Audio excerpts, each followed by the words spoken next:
Good morning, evening, or night, everyone. This is Eleanor Ellison on Little Reason for Complaint, and today I'm honored to have two beautiful women with me here today.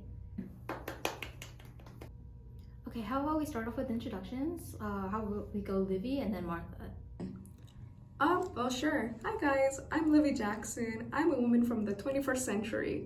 Hi everybody, I'm Martha Joyce. I'm the woman from the 20th century, and it's crazy being here. It's a surreal experience. Definitely some different things going on that I'm not used to. But yeah, thank you for having me. Okay, now that intros are out of the way, let's not waste any more time, shall we? I know Livy has something to ask about work during the Progressive Era. Okay, Martha, I've been dying to ask, what are work-related issues? Like, personally, I hate work. I hate everything. I don't want to work in general. Like, please tell me. So you're telling me you don't want to work at all? The women from this generation are so lazy. My women, my girls, we've been fighting since forever to get working rights, and we fought hard for those rights. Work rights, like getting paid lunch?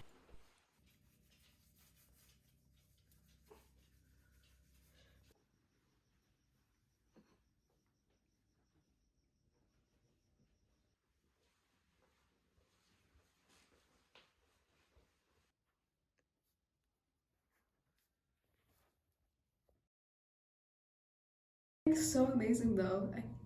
I seriously can't believe you were able to get those freedoms.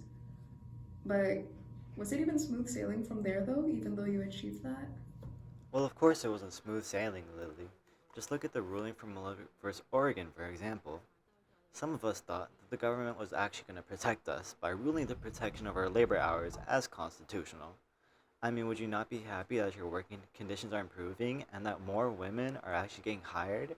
We were quite excited, but they turned it against us, saying that our bodies were too weak for some jobs. This would lead to many not getting employed.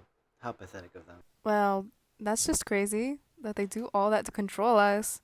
Honestly, did we do anything bad to them? Quite the opposite.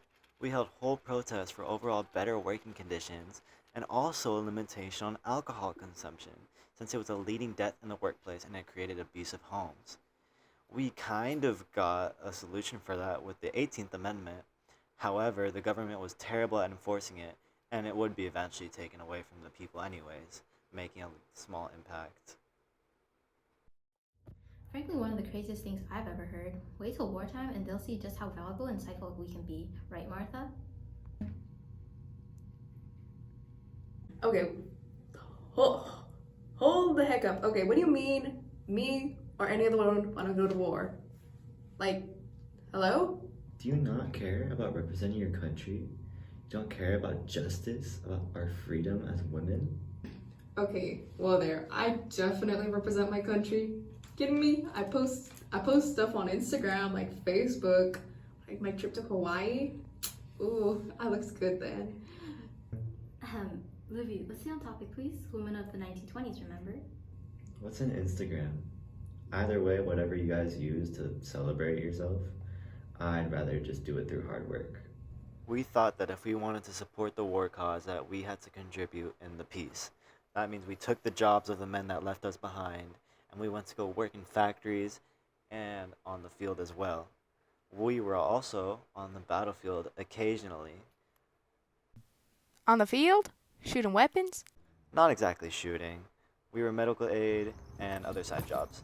Now that's pretty awesome though. I didn't know there were so many different jobs y'all were able to do. I mean, women did contribute to the war, but you did say, I guess those who did? Like, please tell me. I'm guessing some didn't, right? That would be right. Some women, like Alice Paul, would protest every week for the National Women's Party. This would eventually lead to the 19th Amendment thanks to President Wilson. You wanna remind my brain again what that is? Oh, may God bless your soul. That day was amazing. It was a victory for us women as we got our rights to vote, and we just got so much just fulfillment that day.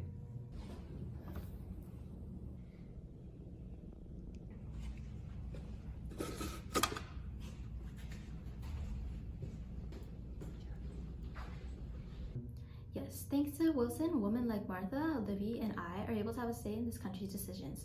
We will be right back after this notice.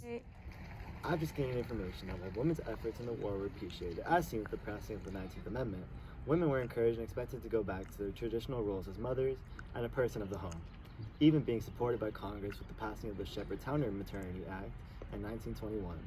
Nevertheless, World War I and the coming decades showed a future where women could and would change American life.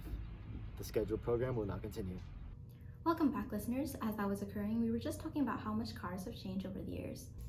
Girl, you don't even understand. I love the look of the old automobiles back then. Oh my god, they're like a little bit rusty, like a little bit wonky, but oh my goodness, they've got so much personality. I love it. But okay, they're so much better than the stupid Cybertrucks nowadays. Cybertruck? It's best you don't know. Anywho, speaking of change, Martha, with the automobile boom, how did it affect women? It was just so amazing. It was great because we had much more independence from men now, and we gained respect if we knew how to drive. For them, it meant that women could better fulfill their role as a wife or mother, but for us, it actually meant total freedom. We did not need to depend on our husbands for transportation, so whether we needed to go to work or have fun, it was much more efficient to go from place to place. Whenever I take the wheel, everyone starts to panic.